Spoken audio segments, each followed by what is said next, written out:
Assalamualaikum warahmatullahi wabarakatuh. Om Swastiastu, Namo Buddhaya, salam kebajikan.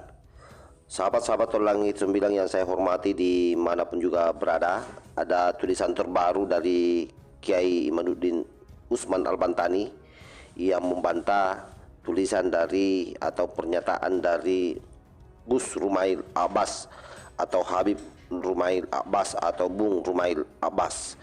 Ternyata kemudian dari apa yang menjadi rujukan Gus Rumail Abbas yang ditujukan untuk membantah tulisan Kiai Imaduddin Usman Al-Bantani sebelumnya, justru semakin memberikan penguatan bahwa ada 4 nama di dalam nasab Ba'alawi yang terindikasi kuat fiktif. Bahkan bertambah menjadi 651 tahun nasab mereka terputus. Oleh karena itu kemudian semakin sulit bagi klan Ba'alawi untuk menyatakan dirinya sebagai suriat Rasulullah Sallallahu Alaihi Wasallam. Karena itu coba kita simak seperti apa paparan dari Kiai Imaduddin Usman Al-Bantani sebagaimana yang dibacakan oleh Hanif. Coba kita dengar secara seksama agar kita semua tidak gagal paham. Ada diksi kuat, nanti kita akan baca bersama-sama di bawah bagaimana tanggapan dari Kiai Haji Imaduddin Usman Al-Bantani. Dalam tulisan lalu, penulis katakan, dalam tanda petik, bahkan dari manuskrip Habib Rumail, penulis sekilas dapat tambahan dukungan keterputusan Ba'alawi semakin panjang menjadi 651 tahun. Mengapa demikian? Perhatikan di menit ke-4.05 dari video Habib Rumail As-Segaf. Di sana ia menampilkan manuskrip kitab As-Suluk karya Al-Janadi 732 Hijriah. Ternyata nasab Bani Jadid dalam kitab As-Suluk yang ada dalam versi cetak dan versi Al-Maktabah Asy-Syamilah berbeda dari versi manuskrip tersebut.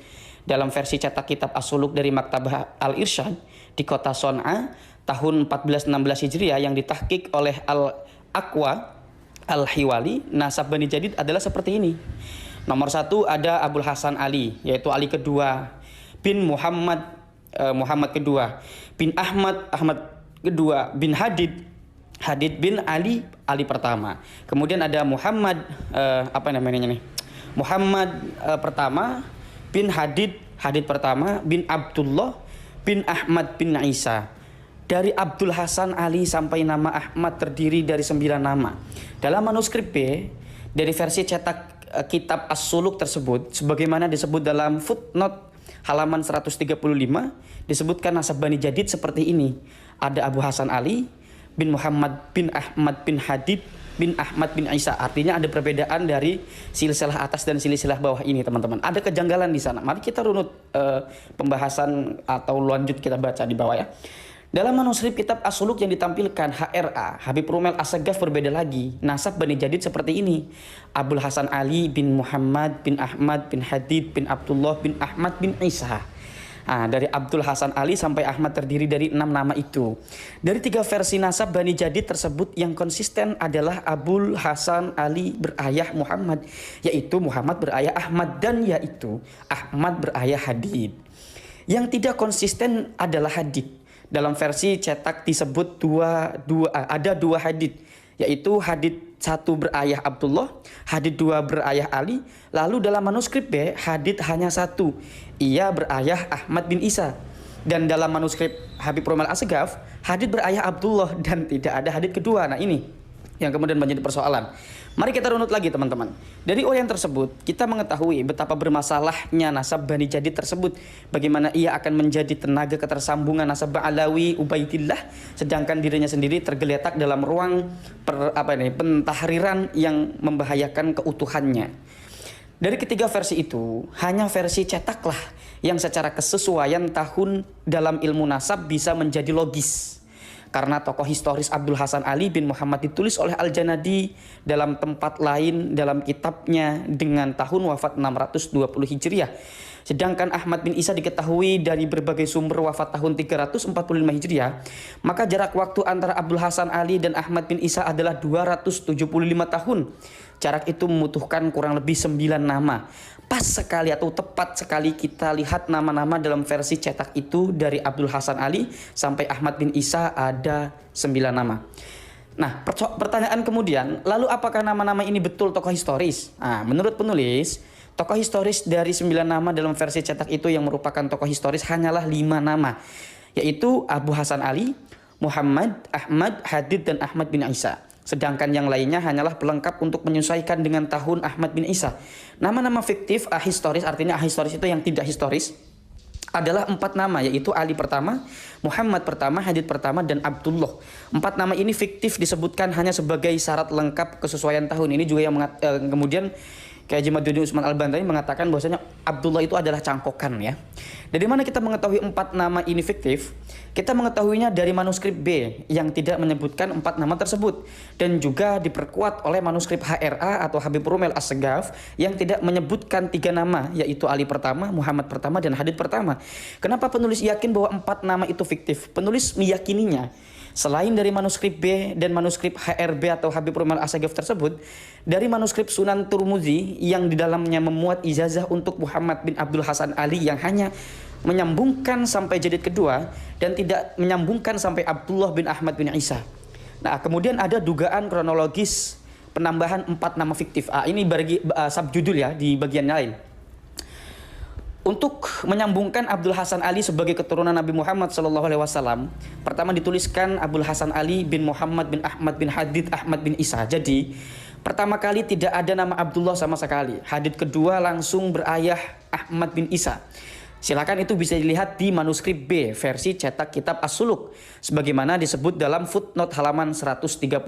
Ini berarti silakan lihat di manuskrip B, yaitu versi cetak kitab As-Suluk, yang itu juga sebagaimana disebut dalam footnote halaman 135. Karena setelah disesuaikan dengan Ahmad bin Isa yang wafat tahun 345 Hijriah, hal ini tidak masuk akal, maka memerlukan nama-nama tambahan. Dan maka pula itu ditambahkanlah nama Abdullah sebagai nama anak Ahmad bin Isa. Ternyata setelah ditambah pun dirasa masih kurang masuk akal, karena jarak antaranya masih jauh. Maka ditambahkanlah 3 nama dengan cara mengulang 2 nama pertama secara berurut, dan 1 nama Hadid sebagai anak Abdullah. Kemudian masuk pada pola seperti itu pula yang terjadi pada nasab Ba'alawi Ubaidillah. Coba perhatikan nama-nama di bawah ini.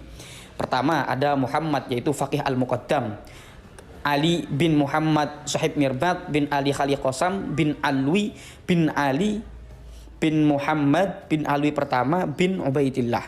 Dari 9 nama ini yang patut dicurigai fiktif adalah 4 nama, Ali, Muhammad, Alwi pertama, dan Ubaidillah.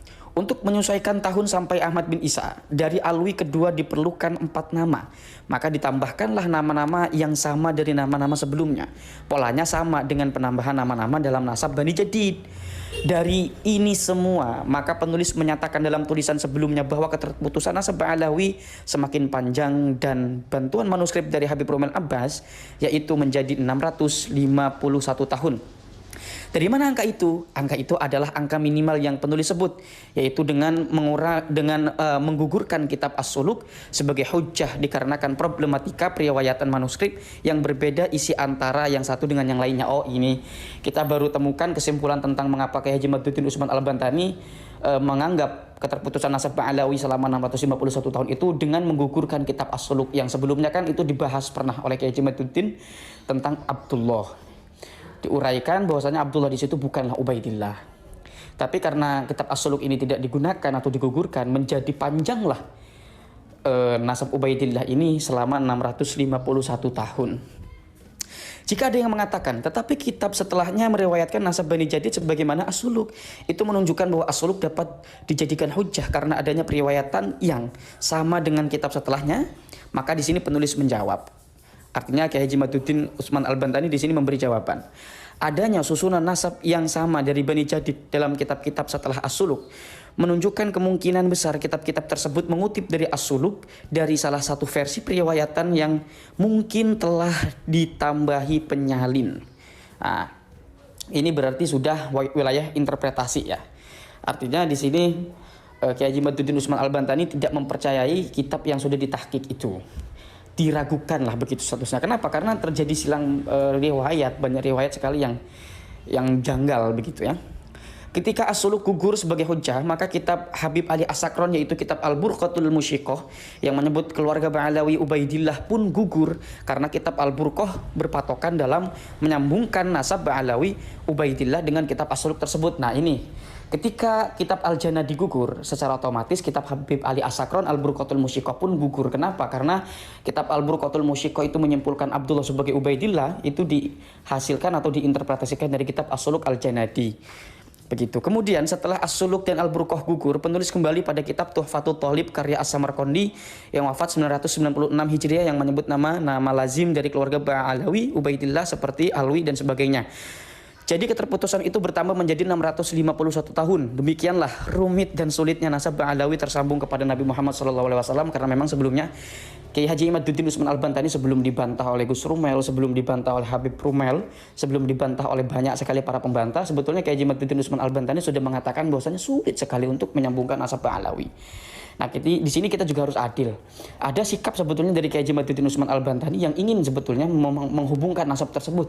Tapi karena sulitnya seperti ini dan banyak kejanggalan, dari sini pun kita bisa melihat tanda di sana.